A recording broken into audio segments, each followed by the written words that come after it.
안녕하세요, 모카 김한영입니다. 저희 독자분들이 스파이샷을 계속 보내주고 계세요. 오늘은 또 놀라운 차를 보내주셨습니다. 바로 티볼리 에어입니다. 근데 뭐 좀 보이는 건 별로 없다. 보이는 건 별로 없는데, 근데 중요한 건 이 차가 정말 나온다는 거죠. 나왔으면 좋겠다고 저희가 그렇게 내놔주세요 했더니 우리 얘기를 듣고서 이렇게 내놔주시는 건가요? 아닌가? 티볼리에요. 뭐 따지고 보면 나오자마자 19,000대를 넘게 팔던 정말 엄청난 인기 차종이었거든요. 소형 SUV가 우리나라에서 최초로 관심을 끌게 된 게 티볼리, 그리고 QM3 이렇게 두 가지 차종이 있었잖아요. 근데 티볼리는 그 소형 SUV 시장에서 유별나게 덩치가 큰 아이였어요. 너무 큰 아이여서 약간 이건 초등학생 뛰는데 중학생이 온 것 같은 느낌이야, 그런 느낌이었는데 티볼리 에어는 그걸 더 길게 한 겁니다.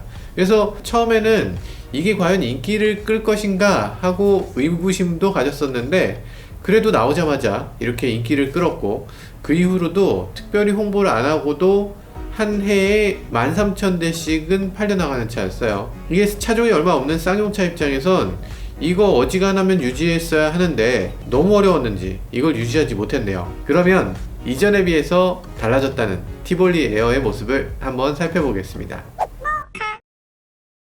네, 지금 디자인이 가만 보니까 이게 스파이샷이라서 정확히 할 수는 없지만 이전 티볼리 에어하고는 분명히 좀 다른 것 같아요. 전면부 보면요, 여기 헤드램프가 살짝 보이는데요, 전체적으로 현재의 티볼리, 그러니까 티볼리 에어 없어질 당시의 티볼리가 아니라 지금 현재 바뀐 티볼리하고 굉장히 비슷해요. 너무 비슷한데? 아니 굉장히가 아니고 너무 똑같은 게 아닌가 싶을 정도로 비슷한 느낌이거든요. 실루엣만 봐도 약간 느낌이 와. 등화류도 다 LED를 사용한 것 같아요.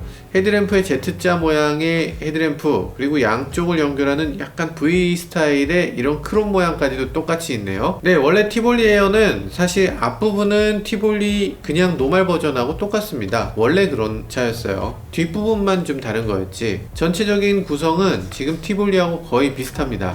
리어램프 크기, 모양 이런 거 조금 달라질 것 같은데 이 스파이샷만으로는 이 램프 모양을 확인하기가 어렵네요. 일단 이 티볼리 에어 풀체인지가 아니고 티볼리 에어 페이스리프트잖아요. 그렇기 때문에 요즘 쌍용차 입장에서 요거 전체를 다 바꾼다기보다는 램프만 바꾸는 정도로 가지 않을까, 이런 생각이 드네요. 이러면 안 되는데 조금이라도 바꿔주지. 너무 성의 없는 거 아닌가? 근데 티볼리 에어가 뭐 사실 디자인이 많이 바뀌어서 이 차를 선택하시는 건 아닐 것 같아요. 막 디자인을 뽐내겠다 이런 목적으로 사는 차는 아닐 것 같고, 아마도 이 실내 공간, 넓이, 뭐 승차감 뭐 이런 것들 때문에 이 차를 선택하실 텐데, 티볼리 에어를 선택하시는 분들은 아마도 짐을 많이 실는 분이 아닐까, 아니면 뭔가 레저 활동을 좀 즐기셔야 되는 분들이 아닐까 하는 생각이 들어요. 요즘 뭐 코땡땡 이슈다 뭐다 해서 차박이 엄청나게 인기잖아요. 여기 지금 이 쇼핑몰 자료를 한번 보면요, 차박 매트가 전년에 비해서 636% 더 팔린대. 그러니까 차박 매트, 이게 이 정도인가? 차박 이렇게 많이 해요? 세상에 대박. 근데 그 차박이라고 하면 소렌토급이면 괜찮아. 근데 소형 SUV면 차박하려면 약간 부족해요. 보통 어지간하면 뒷좌석을 접어도 160 정도 나와요, 소형 SUV라면. 티볼리 에어가 되면 길이가 185가 넘거든요. 이 정도 되는 차가 거의 없어요. 우리 다 신장이 180 넘지 않습니까? 저나 뭐 다들 넘으시죠? 네, 실내 사진은 아직 공개되지 않았어요. 근데 실내 사진은 공개 안 해도 뻔할 것 같아. 대략 티볼리하고 비슷하게 가지 않을까요? 티볼리가 요번에 모델 체인지를 하면서 굉장히 많이 바뀌었는데 이 외관이 좀 비슷해서 사람들이 그만큼 바뀌었다는 걸 몰라요. 이 인테리어는 그냥 완전히 상점벽해, 그냥 다른 차가 됐습니다. 뭐가 가장 많이 바뀌었냐면 10.25인치 디지털 클러스터가 들어가죠. 그리고 9인치 인포테인먼트 디스플레이가 들어가요. 이거 정도 들어가면은 사실 인테리어에서 어느 정도는 먹고 가는 거거든요. 아마도 이번 티볼리 에어도 보시면 안이 완전 바뀌어서 기존보다는 훨씬 낫다 정도는 생각하실 것 같아요. 사실 편의사양이 제일 중요하죠. 이 편의사양 중에서 이건 꼭 얘기해야 될 것 같아요. 인포콘. 이게 아니 인포콘이 뭐야, 이름 너무 못 짓지 않았어요? 너무 성의 없는 거 아닌가? 티볼리 코란도에 들어있는 인포콘 시스템을 사실 일반인들이 잘 보지도 않습니다. 뭔지도 몰라요. 그냥 쌍용차가 뭐 만들어봤자 그냥 그렇겠지 라고 생각하는 것 같아요. 절대 그렇지 않습니다. 쌍용차가 이 자동차 업계 전체 수입차 국산차 통틀어서 이 시스템이 가장 잘 돼 있어요. 요즘 쌍용차 안 타보신 분들 모르겠지만 이 인포테인먼트 시스템이 대박이에요. 이게 안 써보면 진짜 얘기가 안 되는데 어떻게 표현할 방법이 없네. 근데 이번에 쌍용차가 내놓은 인포콘은 네이버의 클로바를 그대로 넣어버렸습니다. 네이버의 스마트 스피커 아시죠? 그 클로버가 그냥 들어있어서 일단 인식이 엄청나게 좋고요. 엄청나게 기능이 많습니다. 누구한테 문자 보내줘, 전화 걸어줘, 이런 건 뭐 당연하고요. 목적지 어디로 안내해줘. 김한용이 누구야? 2016년에 사망한 네, 그리고 각종 장치들도 굳이 버튼을 이렇게 누르지 않아도 됩니다. 예를 들어서 길을 가다가 앞유리에 김이 서려 이렇게 되면 어떻게 해요? 앞유리에 김 서림 방지는 사실 평소에 안 쓰는 기능이잖아요. 이 중에 뭐였더라? 뭐 이렇게 하면서 눌러야 되잖아요. 근데 그게 아니라 앞유리에 김서림 제거해줘 이러면 그냥 알아서 해줍니다. 이게 이렇게까지 잘 돼 있을 필요가 있나 싶을 정도로 잘 해줍니다. 그리고 결정적으로 음악을 여기서 플레이 해줍니다. 이게 된다니까? 아니 그러니까 스트리밍 서비스를 왜 안 해줘 도대체? 현대기아차는 왜 이거 안 해줍니까? 지금 우리나라에 있는 것 중에 쌍용차와 테슬라만 돼요. 진짜 화가 나네. 나 갑자기 왜 화를 내고 있지? 그러니까 요즘 들어서 음악을 누가 USB에다 담아서 그걸 차에 갖고 가서 그걸 카피해서 그걸 누가 그렇게 들어요? 그거 아무도 안 하고요. 스트림 연결을 하는데 자동차에서 핸드폰 음악을 들으려면 핸드폰에 들어가서 요걸 앱을 실행시켜서 이런 식으로 들어야 돼요.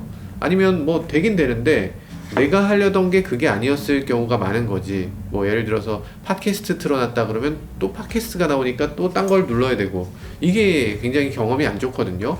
이 사용자 경험을 향상시키기 위해서는 자동차 자체가 스트리밍 기능을 제공을 해야 되고요. 쌍용차만 이게 되고 있습니다. 어떻게 해서 쌍용차가 이런 거에 이렇게 앞서 있는지 모르겠어요. 사실 쌍용차 하드웨어적인 것을 앞장서서 가지는 못하고 있는지 모르겠는데 이 앱 부분, 스마트폰과의 연결성 부분은 굉장히 앞서 있습니다. 그래서 지금 티볼리에도 인포콘 시스템을 이용해서 스마트폰으로 차에 타기 전에 미리 에어컨을 켜준다 이런 기능이 다들 있는데 쌍용차가 굉장히 빨리 돼요. 저도 지금 기아차 타고 있는데 기아차 같으면 버튼 누르고 A few moments later. 이렇게 한 다음에 시동이 걸려요. 그러니까 정말 많은 사람들이 너 뭐 하는 거야 이렇게 되는데 이게 쌍용차는 누르고 나서 거의 즉시 되는 것 같은 그런 속도를 좀 자랑합니다. 쌍용차 사용자가 없어서 그런가? 좀 더 사용자가 없어서 서버 부하가 좀 적어서 그런가?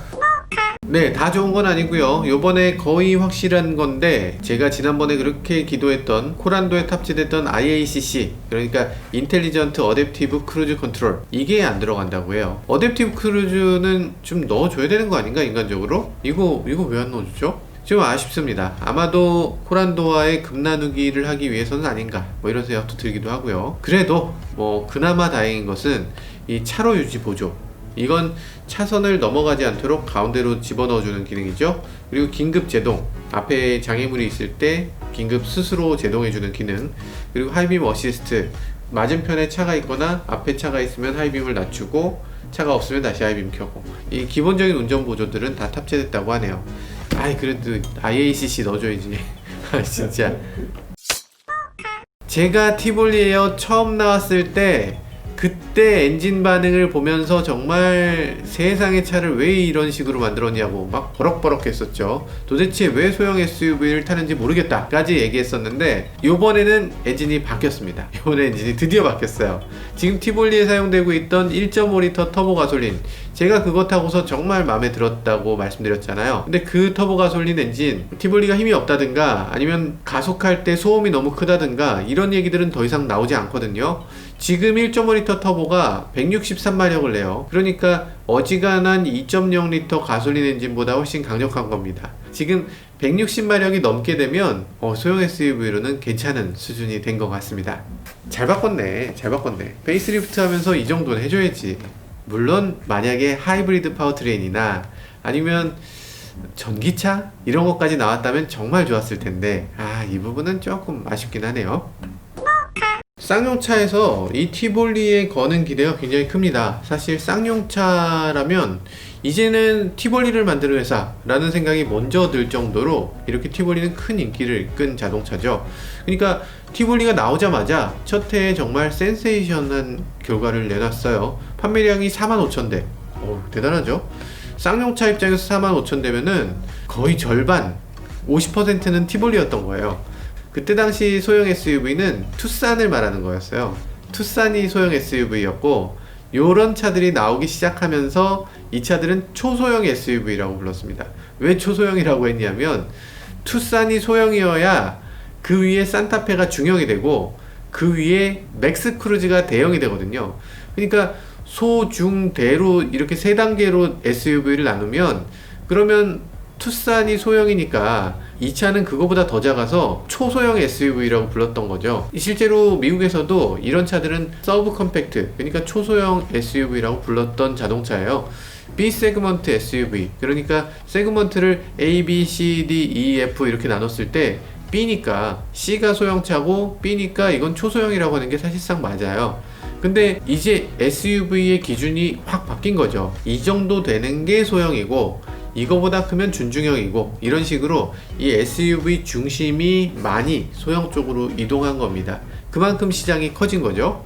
그 1등 공신은 어쩌면 이 티볼리일지도 모르겠어요. 왜냐하면 티볼리 처음 나올 때는 이 티볼리 외에 나온 차가 트랙스인데 거의 망했죠.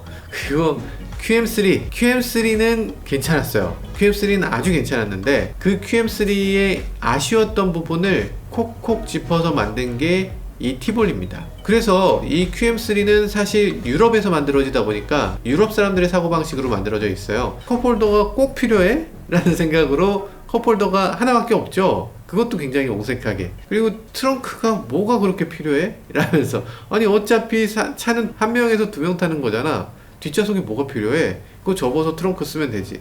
이게 QM3였어요. 그런데 이 차는 어쨌든 한국에 팔아야 되니까 한국에는 어쨌든 4명이 타야 되고 트렁크도 넉넉해야 되고, 그러니까 내가 비록 소형 SUV라고 하고 팔지만 이거보단 좀 커야지 라면서 나온 게 티볼리였고요. 그리고 한국인들은 아무래도 넓은 공간이 필요하지 라고 해서 만든 게 티볼리 에어였던 거죠. 티볼리가 나오면서 너무 인기를 끄니까 현대기아차가 그냥 두고 볼 수는 없었겠죠. 그래서 만든 게 코나, 그리고 기아 스토닉이라고 할 수 있습니다. 그리고 셀토스, 베뉴, 트레일 블레이저, XM3 등등 이렇게 소형 SUV 시장이 완전히 확대되는데 티볼리어가 어떤 시발점이 됐다고 볼 수 있죠. 네, 출시 일정도 얼마 남지 않았어요. 올 4분기 정도에 출시한다고 하죠. 그러니까 아마 추석이 끝나면 나오지 않을까 이렇게 예상해 봅니다. 소형 SUV 시장은 계속 커지고 있죠. 연간 17만 대씩 팔릴 정도로 큰 시장이 됐고요. 그리고 티볼리에요, 한 연간 15,000대 정도는 팔렸으니까 화려하게 다시 부활할 수 있을 것으로 예상되는데요. 앞으로 또 티볼리에요, 얼마나 인기를 끌 수 있을지 기대되는 대목입니다. 지금까지 저는 모카 김한용이었습니다. 감사합니다. 다시 나오면 그래도 괜찮을 것 같은데? 아니 괜찮지 않아요? 이게 이 동급 중에 제일 크고 제일 넓고 트렁크 공간 괜찮고 차박할 때 좋고 사실 가능성이 있는데? 근데 중요한 건 가격 아닐까요? 가격이 좀 혹시 인터넷에 자료 없어요? 전에 1,876만원이었어? 이야, 1,800만원이라고? 1,800만원인데 이런 차, 갑자기 이게 그렇게 대단한 건 아닌데 우리가 한 2,800 이러면서 싸네 이러다가 갑자기 1,800이 나오니까 야, 이건 엄청난데?